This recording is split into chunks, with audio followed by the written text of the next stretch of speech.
Our Department of Tourism belongs to Tallinn Business Support Services. From the 1st of January 2021 is also a part of Tallinn Strategic Management Office. And these sections are really innovative ones in Tallinn municipality. Tallinn is a smart city, so all innovations and smart technologies are really important from the city perspective.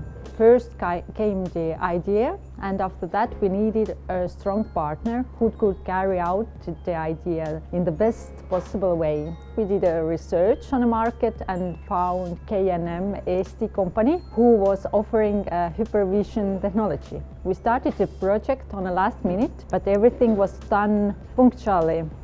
Communication on both sides went really smooth and easy, so thank you guys for all your thoughts, efforts, support and cooperation. I think that Christmas in Tallinn Town Hall Square were saved also in the year 2020, and you have the key role to play in this.